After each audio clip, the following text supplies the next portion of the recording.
My name's Tom DiNardo. I am the Wine Zealot, and on today's show we're going to be exploring a topic that's near and dear to my heart. I'm an amateur mycologist, and mycology is the study of mushrooms, or fungus. We're here at Bellingham's beautiful Lake Whatcom at the Bloedel Donovan Park, and in just a few moments we're going to be going inside to the Bellingham Mushroomers Association annual show and look at over 2,000 species of mushrooms. In particular, we're going to be focusing on the edible mushrooms and the medicinal mushrooms, and if we're lucky, we're going to be able to sample or try some chanterelles as well as oyster mushrooms. So come on and let's go have fun.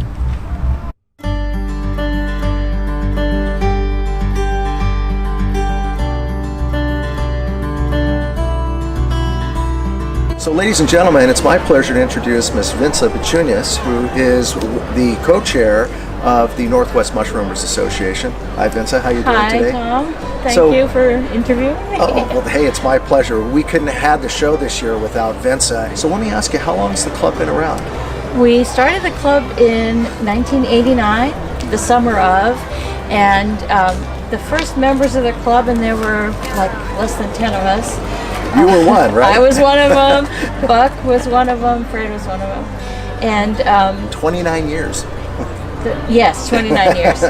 And we decided, like that first summer, yeah, let's do a show. Let's do a wild mushroom show. And we rented a small pavilion in Fairhaven in the park.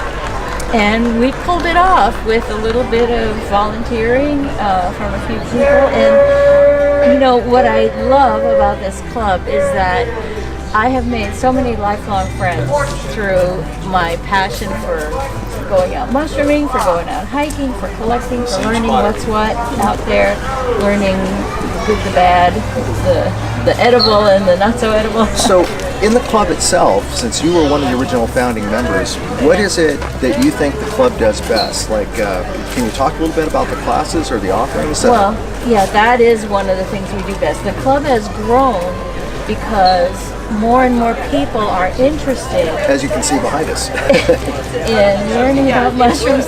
What are you most passionate about in mushrooms? What got you into the study of mycology? Oh, just wanting to learn what was edible, what was good, what was beautiful, what So I'm seeing. What are some of your favorite edibles? Well, of course you would ask. Of course. I'm Lithuanian by heritage, and my father used to go mushrooming in the woods in New Jersey, where I grew up. Nice. And he would come home with all kinds of mixed mushrooms, and my mom would have us girls wash up and chop them up, and she would fry them with onions and butter and What bacon. kind of mushrooms? That's the thing. I'm still not sure what they were, but I know my father was sure. And I've been in the search for, you know, I think some of them were armillarias, I think some of them were lactariuses, some of them, I don't remember chanterelles from New Jersey woods. But today I love porcinis. I love the King fact Boletes, that I could find King Boletes and fill my food dryer with them. And also chanterelles, I know, are one of your And favorite. chanterelles, and now I know lobsters, always good. Matsutakis, I have a secret spot, and Nice. I can't tell you where it is. That's the one thing with mushrooms. She just brought up a great point. Vincent brought up a huge point, which is if you're new to mushroom hunting, you might be fortunate if you can find someone who will take you to some of their spots, but they're probably going to swear you to secrecy upon the penalty of death if you ever reveal it. Now, ladies and gentlemen, again, we couldn't have this year's show if it wasn't for the great efforts of Vincent Junius, who's one of the original founding members, and I just want to thank you so much, Vincent. You're thanks, Tom. awesome.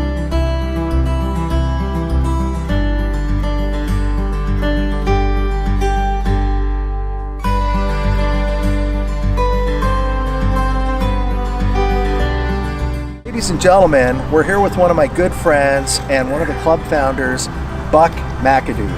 So, Buck, how long have you been studying mycology or mushrooms? Well, it all started when I got out of Central America. After I had writer's block up here, I would go out to find mushrooms about 1983 or so, and the mushroom started to interest me to the point that I forgot I had writer's block. In fact, I stopped writing completely. Now, you were one of the founding members, so you helped co-found this club in 1989, right? Almost. Actually, I came on about 3-4 months after it started. Okay. And I didn't even see a newsletter. I'd heard rumors there was a club had started, and Fred Rhodes was the academic leader, and Dave Jansen was a self-taught mushroom guy who lived in the woods most of the time, and he co-founded. He was a great guy. He moved back to his farm in Ohio, so we don't have him. But I just walked out of the Herald building one day in driving rain, and there were two women on the corner, and I thought they were Jehovah's Witnesses, and I started to run away, and they said, mushrooms! So I turned around, and that's how I joined the club. Now, Buck, I'm going to give you a plug. You're writing a book right now, aren't you, about mycology and mushrooms? Yeah, it's called Profiles of Northwest Fungi, and there's a lot of mushroom books already about the Northwest, but this is a little bit different. It's got personal stories of people who found the mushrooms in it. It's got art in it, and it has look-alike photographs, and it might never get published because of that. It may be too expensive to publish, but it's very close to getting to the press to be published. Now, Buck and I have gone out many times looking for mushrooms, and we found some pretty rare ones, didn't we? Yeah, Tom came across Boletus reynisii just this last trip, just 2 days ago, and it is hardly ever been seen. It's named after Alan Bassett's wife's maiden name, and if you get to be a mycologist, you can name things after your sweetheart. So Tom found it. What was that mushroom that we found a couple of years ago when we were looking for mushrooms for one of the previous shows? It was one that almost looked like an artichoke plant, and it was named after the Russian gentleman that found it. You remember that? It was Bondarzuia. It's Bondarzuia mesenterica, and Tom has a magnet for that species. He may have seen it again since then.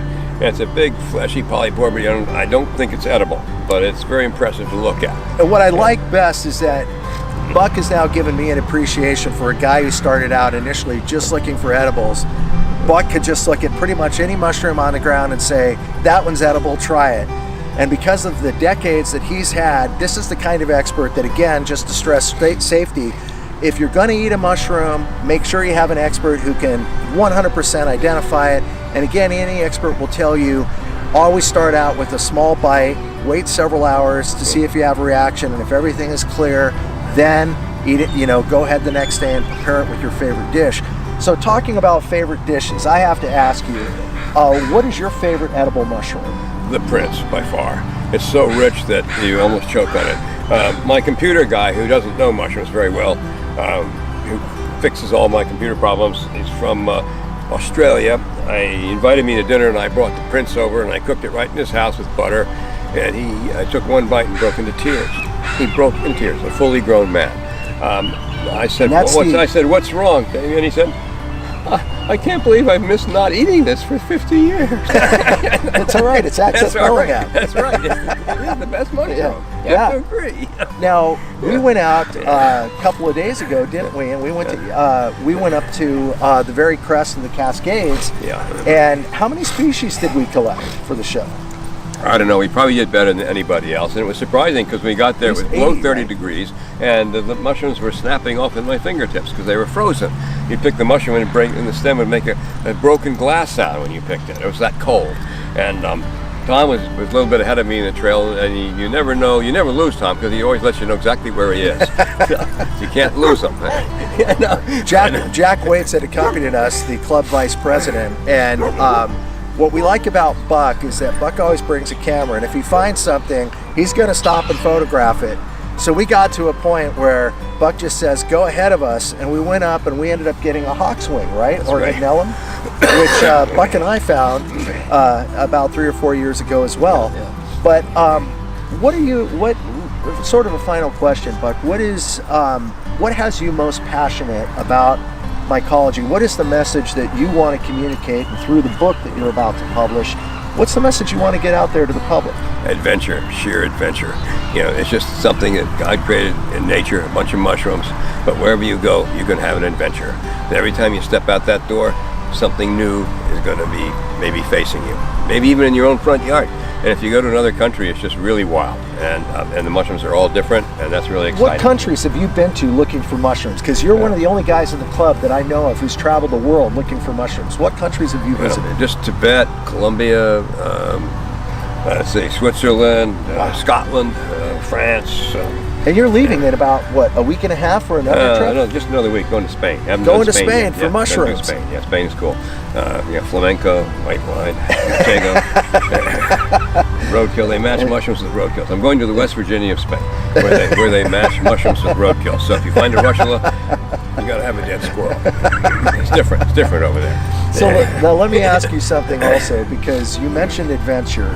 Now, you know, we're in a country that our roots, when the first settlers arrived here in this country, were predominantly of English ancestry and, in essence, natural mycophobes. Yeah. So, still to this day, the world sort of has a fear about mushrooms. And isn't it true that you're trying to dispel that fear and to try to bring more of an educated perspective about that?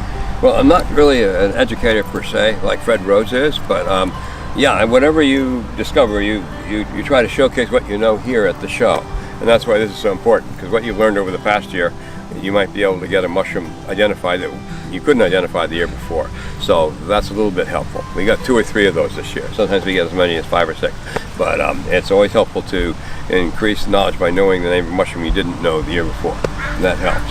Well, Buck, I really want to thank you for your time. Thanks, my good friend, ladies and gentlemen, Buck McAdoo.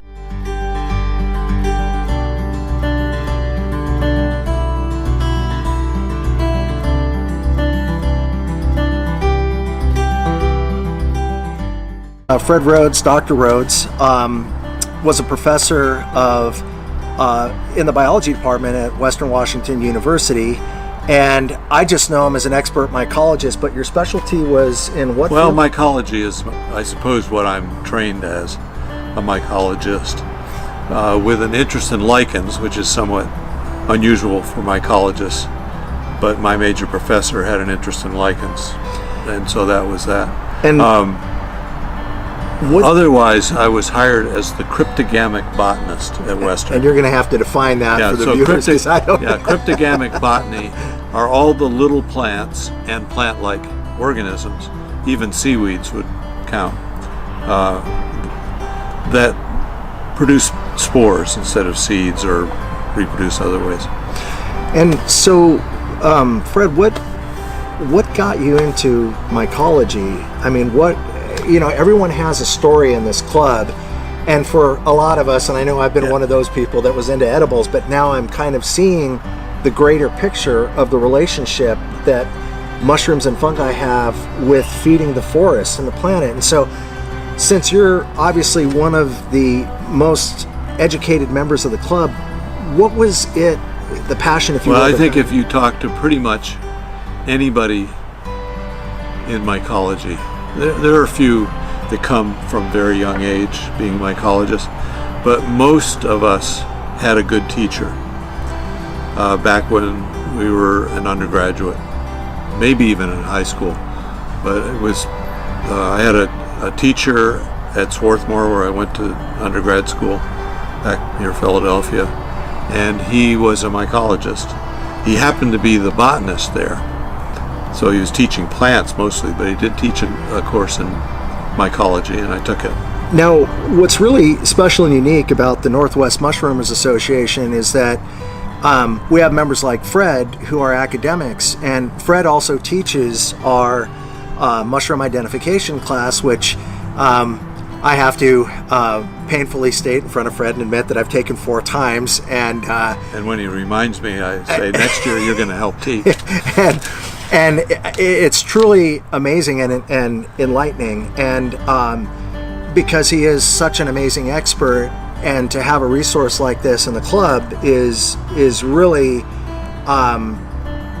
as Fred, as you can tell, he's not only a very well-educated man, but very eloquent, and he's able to relate the importance of why things occur the way they do in nature, and such as habitats where we can find certain mushrooms. But what I'm curious to know is, how long have you been teaching the mushroom ID class in the club? Since the beginning in 1989 or around then? Boy, no, we didn't do it in the beginning. I don't know when that started. It was in the 90s.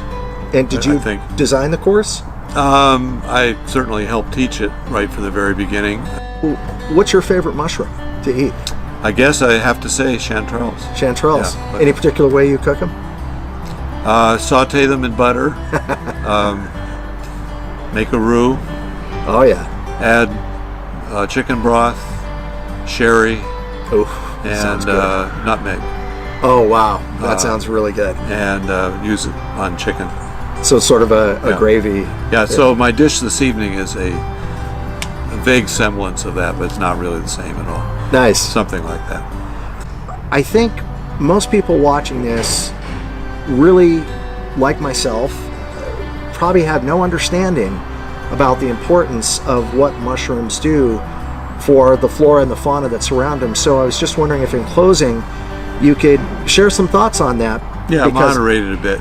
At least I would like to see the state government, particularly, that seems to feel the urge to clear cut a lot, to consider managing some of their forests long term for old growth characteristics. I mean, there are a couple of reasons, but one of them is old growth forests are very different from the young ones. They harbor a richer diversity of things that we're going to lose if we don't have any old growth forests left. In the years that I was a park ranger, I really thought I knew so much. And then it wasn't until having been a member of the club and taking some of your classes that really it was just that awareness when I was raking and seeing under this conifer tree how the mycorrhiza had spread out. And when I was raking at that level, I could see, and then I stopped because I said, I don't want to do any more damage. Well, that is a problem. Yeah. It can disrupt things. But I just wanted to say thank you very much for your time, Well, you bet. and for your helping to be one of the founding members of this club and contributing after almost 30 years. It's amazing. We'll have to have a big celebration whenever it is. Next year, I guess. Well, thank you again, Yeah. Fred. It was a pleasure. Thanks for your time.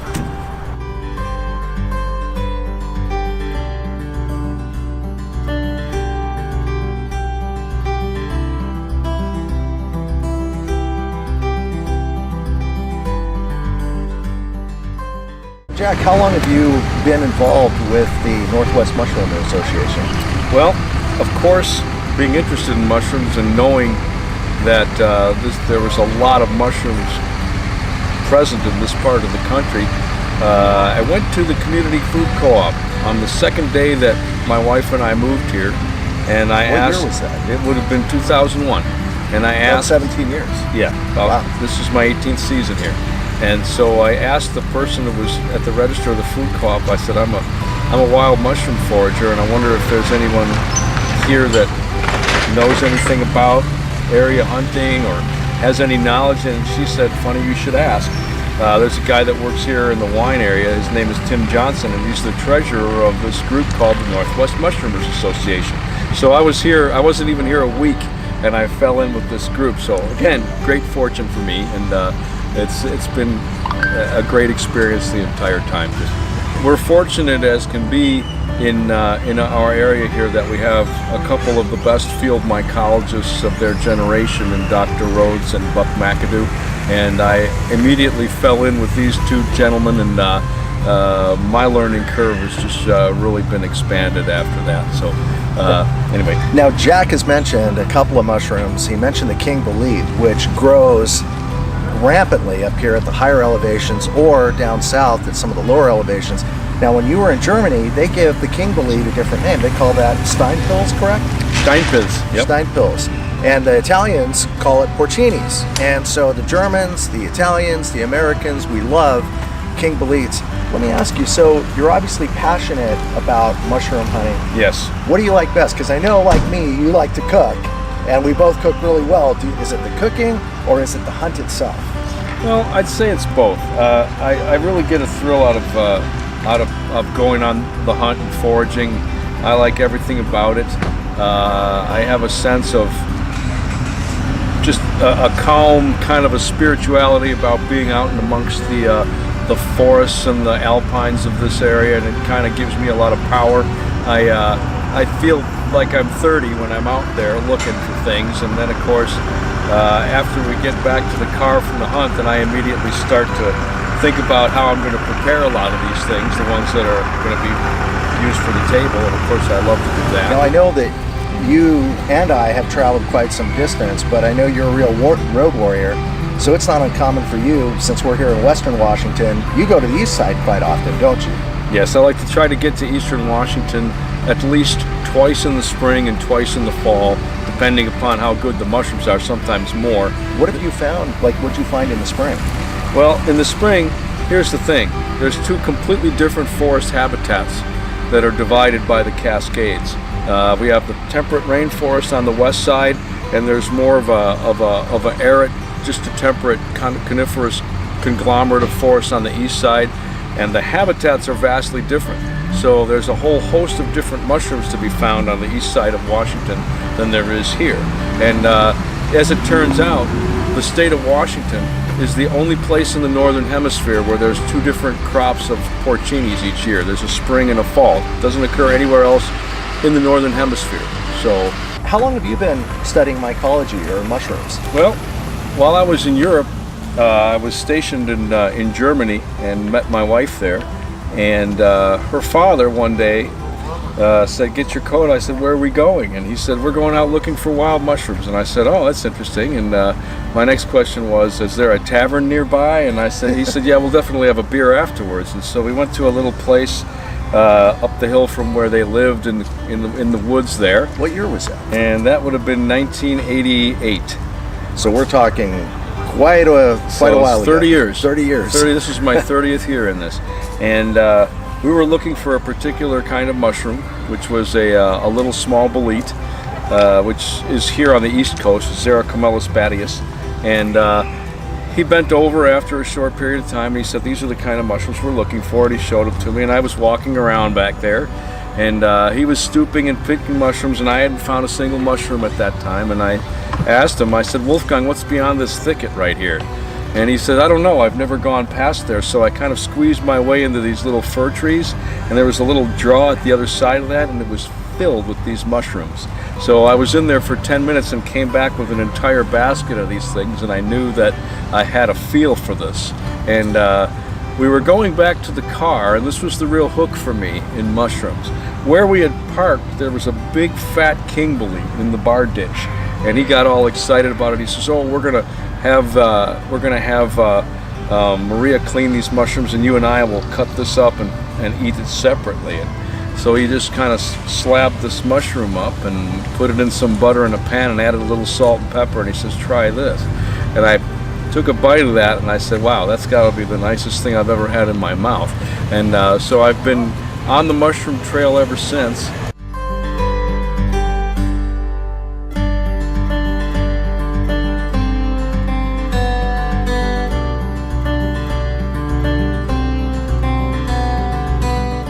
We also have another guest on today's show.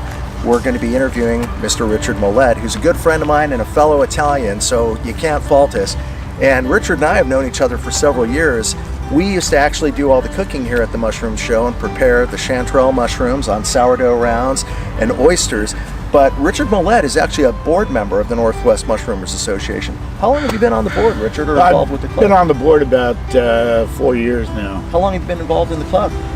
Probably 7 or so. Mm-hmm. Yeah, I got involved with the club basically because I wanted to know what was growing on my property and whether I could eat it or not, and that's how I started and got involved.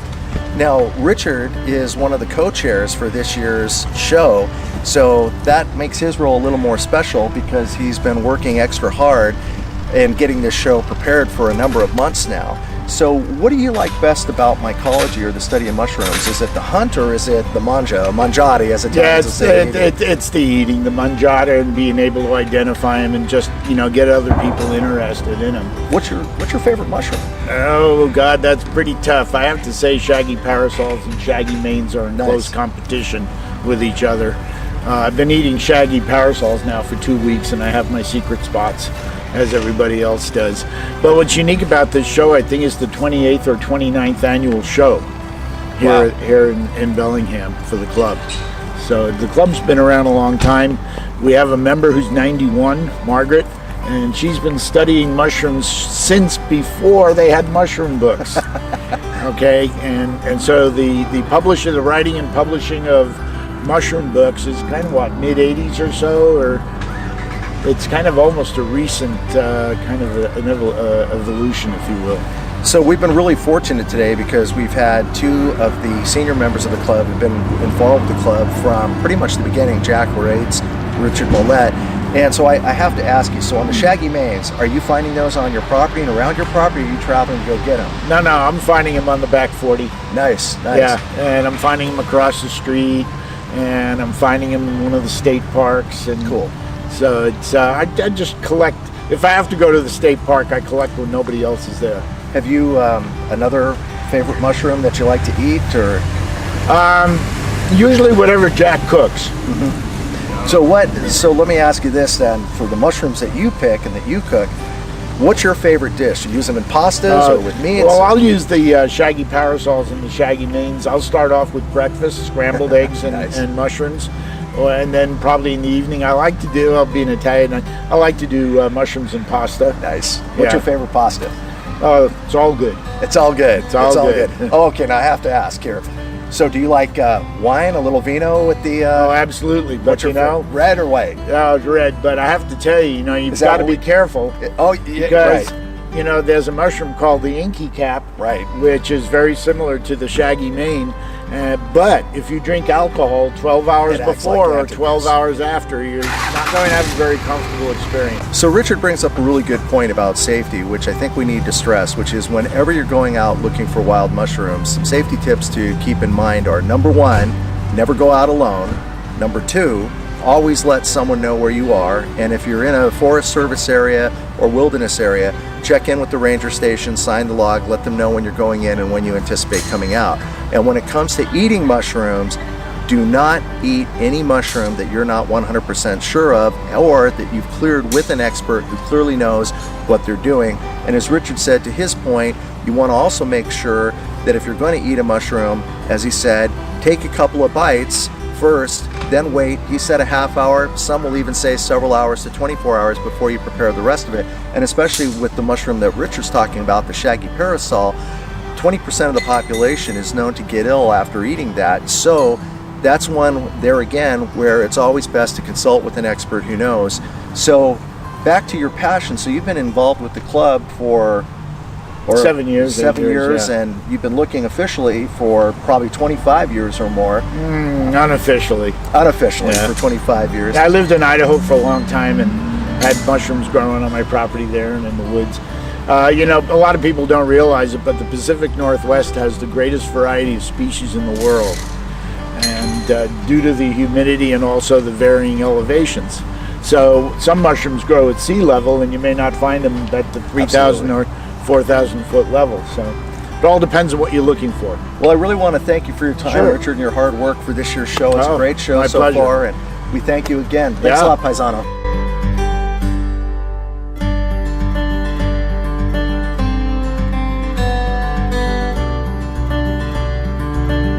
So again, we have Doug, who's the chef at Cafe Adagio, who works with the owner, Diana Del Giorgio, and he's our wonderful chef today that's helped to prepare mushrooms. So you're also a club member. What's your favorite part of the club? I have a feeling I think I already know.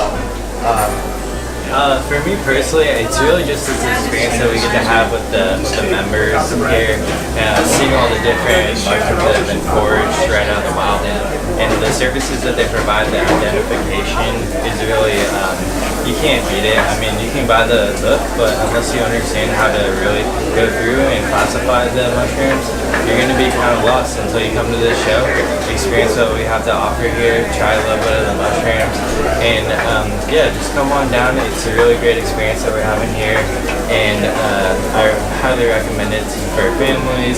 Everyone should come down and see what we have to offer here at the mushroom show. So ladies and gentlemen, it's my privilege to introduce Diana Del Giorgio.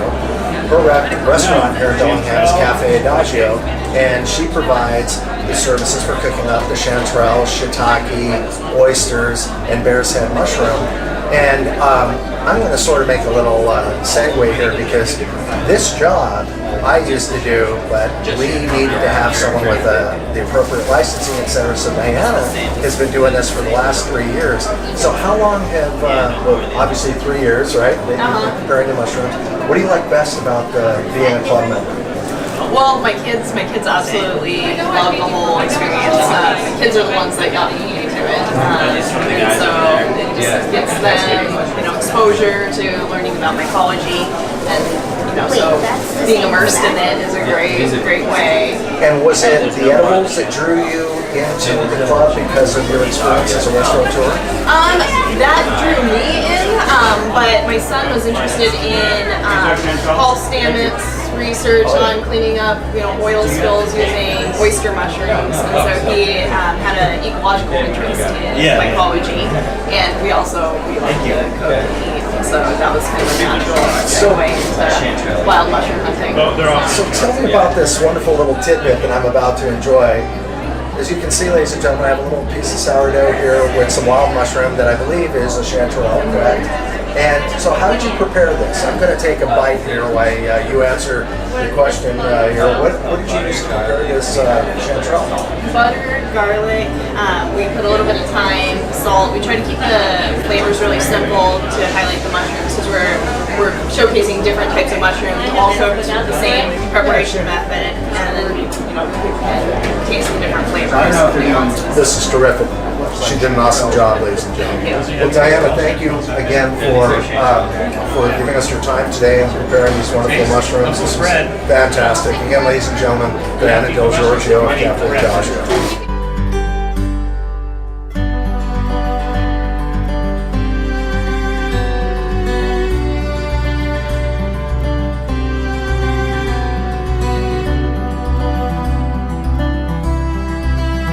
So ladies and gentlemen, this is Jim Fackler, and Jim, nice to meet you again. I just met Jim this year at our Mushroom ID class. This particular mushroom, the Ganoderma oregonensis, they have it labeled as called the false reishi. I always called it the Western reishi, because last night, Lori and I made the double tincture, and I've had, what we do is we slice up the Ganoderma and dry it, and I believe you have some right there. And okay, now is it? Yeah, because now what I always found when we have the dried Ganoderma, I always found it smells like Swiss cocoa. Oh, that's interesting. Now this smells a little more like tobacco, but I do get the cocoa on it. It smells divine. And so what we did with the Ganoderma is we soak it in the Crystal Springs, which you can buy. It's like 198% or 198 proof, almost 100% alcohol. So I soak it for anywhere from 30 days to 60 days, and from what I understand, that releases the terpenoids, and I think that's the more cancer-fighting property. And then we set aside the alcohol, squeeze out the mushroom, and then we boiled it for about 90 minutes at a slow rolling boil, and that breaks down, from what I understand, the complex carbohydrates and polysaccharides. And then when the tea cools, we combine it, and that's how we create our tincture. Is that more or less what you do? Yeah, from what I understand in reading this book here by Robert Rogers, great book. He teaches basically herbology at college. And he says to use the 180 proof, and and he uses fresh mushrooms. I'd use fresh. I'm sure you can use it dry. Yep. And you let it sit for 2 weeks. He said if you go beyond 2 weeks, you start to denature the compound. Oh, okay. And if you have vodka that's 80 proof or something, you might go 3 or 4 weeks. And then you go ahead and you do cook it. And the longer you cook it, the more you're going to get out of it. I want to ask Jim, since this is his area of specialty, what is your favorite medicinal mushroom on this table that we're looking at? Oh, I don't know how to say that. It's just. I really like oregonensis, Ganoderma oregonensis, just because it's a beautiful mushroom. It took a while to find it. When I found it, it was one of those wonderful moments. Yeah. It lives in a great place. You get to go to amazing places to find it. I love that. Yeah, it's an old growth species. But all the different species have different qualities and do different things.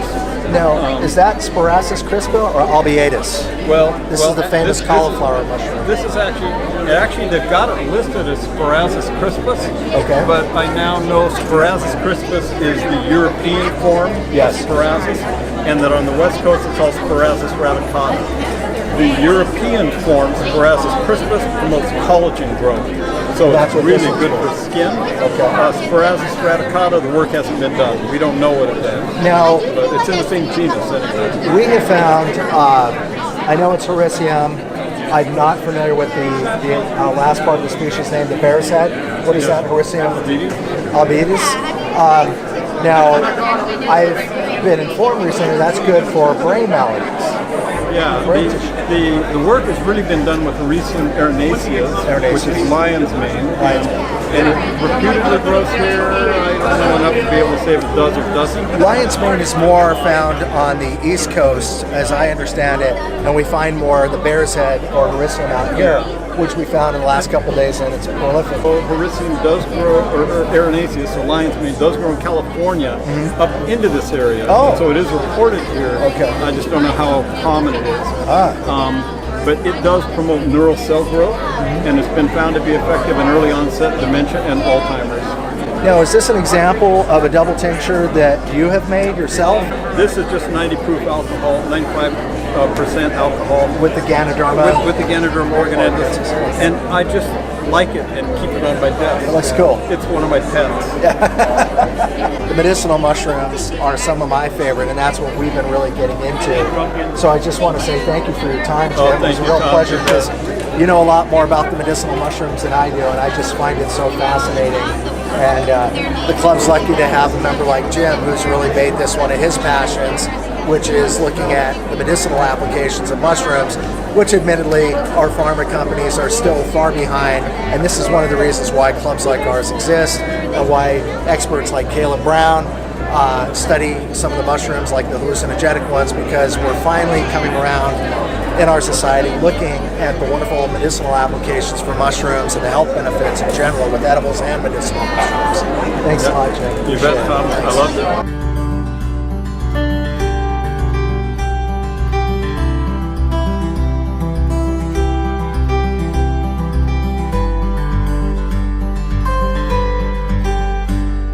So, ladies and gentlemen, we're here today with Caleb Brown. Caleb is fairly new to the club, I believe a couple of years, 3 years or so, and he's gone out hunting with Jack Waits and I. His specialty is actually psychotropic mushrooms, such as psilocybin, cyanescence, and what are some of the other species that you specialize in? Oh boy, there's about 20 odd species of hallucinogenic mushrooms in Washington. Now, are you still a student at Western? I finished up my school in Western. Did my Your degree was in magic mushrooms. magic mushrooms. I wrote, There we wrote go. a senior thesis on psilocybin folliculosa. Oh, and is that here on the table? A relative of it is the Simulant sieta, Liberty Cap, super popular, but this species, folliculosa, grows in the clear cuts. It's kind of like this weird, newer, widely distributed mushroom that we're kind of keeping an eye on for kind of ecological niche modeling stuff. So, Caleb, what got you into mushrooms and specifically magic mushrooms? Growing up, I loved hunting chanterelles and really all the species, and I kind of loved looking for mushrooms in people's yards and stuff. These are Psilocybe azuricens, and they're from Long Beach, Washington, and they're the most potent magic mushrooms in the world. They're very potent, and they get to be one of the largest in Washington too. Actually, yeah, the largest. If you ate one mushroom, you'd probably have a lot of effects from it. If we're talking doses, people roughly, I'd say there's a 1 to 3 gram ratio. So people that normally take 3 grams would take 1 gram. Like I said, really interested in urban mushrooms and mushrooms grow on lawns. That so happens to be a lot of them are hallucinogenic, and so that's when I kind of got into this little niche, and I don't eat them at all. So I have a unique opportunity to bring them into the lab and study some of the more rare species that people don't, either they find and they eat them, or they don't know what they are. But it's a good thing to keep on top of these because they are in really urban areas with little kids and dogs and stuff. Well, and again, we want to stress the safety issue that you should never take or ingest the mushroom without having an expert like Caleb 100% positively identify it. Hallucinogenic-based drugs are more useful than what they've been used for. And UW and a few other universities have done a couple of studies, mostly looking at depression, especially in terminally ill patients. Caleb, as a younger man here and someone who's completed his thesis on hallucinogenic mushrooms, is leading that cutting edge and on the frontier and helping to bring the knowledge about mushrooms forward. So Caleb, thank you very much for your time.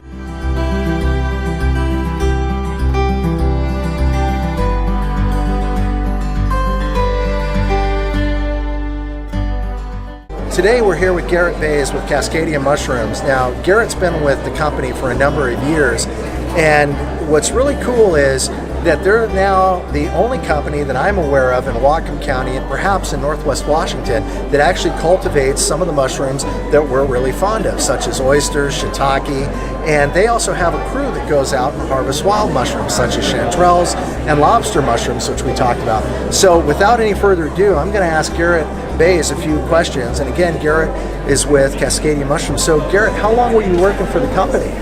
Since 2011. Wow, okay. Yeah, and I was volunteering about a year and a half before then, just because Alex was my friend. Did you have any formal education or training in mushrooms, or were you kind of taught? No, I mean, I taught myself back, I want to say like 98, 96, somewhere around, 96, 98, how to grow mushrooms at home, but I had to start from scratch because at that time there wasn't a lot of kits and there wasn't a lot of information online. So I was learning it all from books, so Paul Stamets books, things like that. And now Paul Stamets is also a mycological expert who's down in Olympia, Washington. Now what I really want to ask Garrett about, and we'll have Garrett explain this to us, tell us about how you make the blocks and what the process is when you inoculate the blocks. So these blocks are actually alder sawdust, and they come from the waste of an alder mill down south, and they call us up. It's all natural wood. It's not grown in farms. It's not there's no additives to it, so it's organic. And we get the sawdust and we amend it with grains and bran and other things to bring the nutritional value up for the mushrooms. Really, we're bringing the sugars up because mushrooms convert sugars, and just like we do, actually, their DNA is closer to humans than it is to plants. That's amazing. And the way that the way that they decompose and break down foods is the same way. They're just doing it on the outside when we do it on the inside. Now, I noticed that there's water in here. Have you added the water yet? No, this water was the original water we added when we wetted the sawdust. Okay. So, as anything, it needs to be moist before you can grow anything on it. So when it's in the bag, what do the people do when they buy the bag like that? So what's the next step? When they get this kit, they're going to take it home. They're going to put a plate. Say there's a big dinner plate here and a rack, like a bread rack. Okay. You put the kit on the bread rack and you go ahead and just poke holes, maybe 4 or 5 around the block, kind of spaced evenly. And what that does is the mushrooms immediately know, or the block, which is the body of the mushroom, immediately knows that there's oxygen now available. Mm-hmm. And so what they'll do is they'll start actually sending all the nutrients up to those areas that have holes in them, and they'll make what's called a mycelial mat. So we talked about mycelium before, and what's really cool here that Garrett is basically saying what Cascadia Mushrooms has done is more or less created, I don't want to say artificial because it is a legitimate, real mycelium and a growth medium for the mushrooms to basically grow. So these are shiitake, and I'm assuming these over here are the oysters or Rhodes species, correct? Yes, these are the oysters. So the process is basically what we did is we basically, any mushroom grower, they study how the mushrooms grow in the wild, and we just use that to our advantage, and we mimic that inside of our grow space. And so, there's no artificial anything aside from just the fact that we're using maybe artificial light. Mm-hmm. But the light, since they don't photosynthesize, is more for developing vitamins, is more for developing the shape and the color of the cat. We were probably producing, about 2,500 pounds a month. I would say. Yeah, about that. Between 20 and 2,500 a month. Thank you again for the wonderful lesson in mycology. Of course. And about mushroom cultivation. Garrett, it's been a real pleasure. Yeah. Thanks.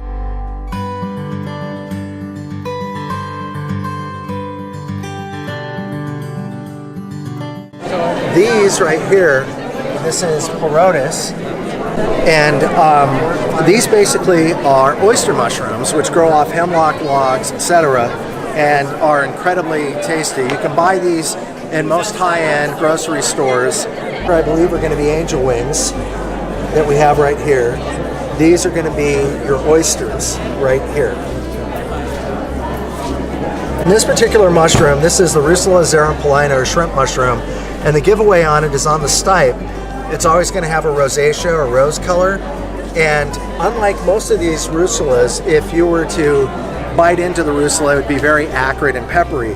But this is one of the nicer Rusulas, and as far as edibles go, because it's actually very nutty.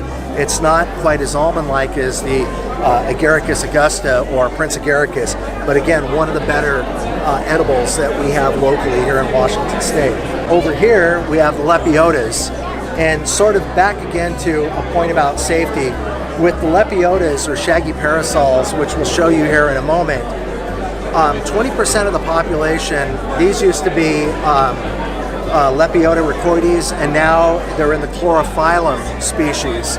And 20% of the population that eats the shaggy parasol or Chlorophyllum berneum or Chlorophyllum rhacoides has adverse reactions and gastric upset. So this is one of these mushrooms that, again, you don't want to eat it unless you have an expert positively identify it. And again, if you try mushrooms, you want to make sure, as we've been stating all along, you take a small bite, wait anywhere from a half hour to several hours to see if you have a reaction. If you don't, then you're clear. But again, don't eat any mushrooms unless you have 100% identified. Earlier, when we were talking to Jim, we were talking about medicinal mushrooms, and this particular mushroom is a Hericium. This is one that grows prolifically here in the state of Washington. It's also called bear's head, and it tends to grow on old wood or dead wood logs. And this one is very delicious. And not only does it have medicinal properties such as producing collagen and helping with brain illness, but this one also has the consistency of pasta, which, being an Italian, I'm very fond of this. Again, it's Hericium, also known as bear's head. We have the orange peel cup fungus, which, if we're lucky, we'll be able to get some of the spore to come up out of it. I wonder if we can get those to release spores. I've done it in the wild before, and you count to 3 and then you click the camera. Yeah. So it does it on the exact on the boil. Oh, you did! You got it! You got that on film, didn't you? Did you get it? She got it, yeah.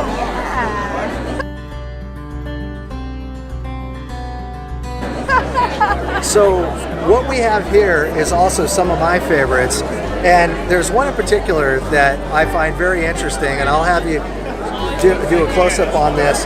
This is what's called the lobster mushroom, which actually smells and tastes like lobster. Now, there's a story behind it. The lobster mushrooms is actually Rusula brevipies, and what happens is the Rusula brevipies mushroom gets another fungus on it called Hypomyces lactiflorum, which actually changes the physical structure of the mushroom and gives it this look so you can't miss it. When it's coming out of the ground and it erupts out of the ground, it has this bright orange look to it. And again, it smells like lobster. Some say it tastes like lobster, but it's great in cooking, and we've used it. I personally use it in cooking all the time. And right over here is the western chicken of the woods, or sulfur shells. And the outer edges are edible.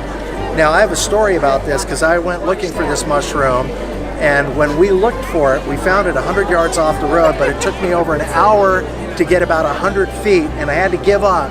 And it was one of those kind of mushrooms that sometimes, try as you might, you just may not be able to get to it, because sometimes it's 30 to 40 feet up high in the tree as well.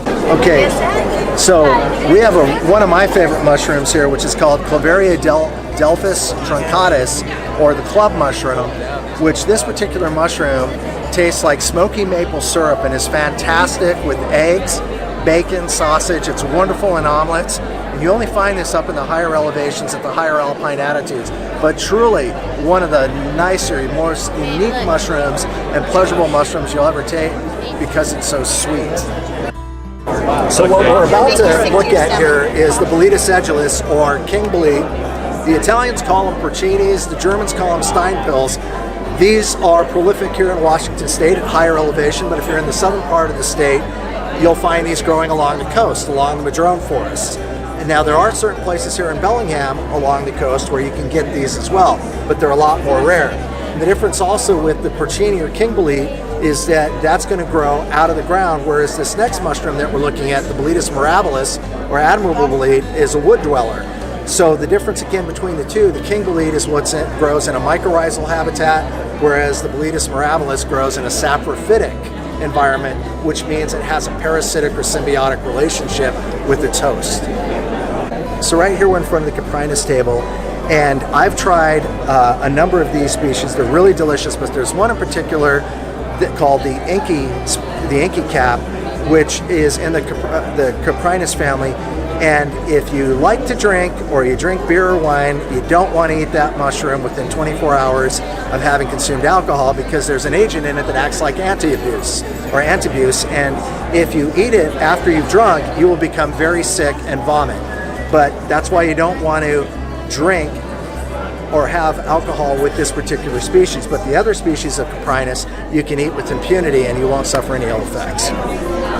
Now in the Agaricus family, there's one in particular that I love, and it's probably one of my favorites, right up there with the Boletes. It's called Agaricus augustus, or the Prince Agaricus. Now, the trademark of this particular mushroom is it grows under pine trees, and it smells like almond extract, and the taste of it is almost like unsweetened marzipan. It's really delicious. Now you want to harvest this particular mushroom when it's a cap, because the gills are going to be white, and after the cap opens, the film on the bottom of the web is going to separate and create a veil or a ring, and then the gills are going to start to turn pink, and then when it fully opens, it's going to turn dark brown, and that's this one right here.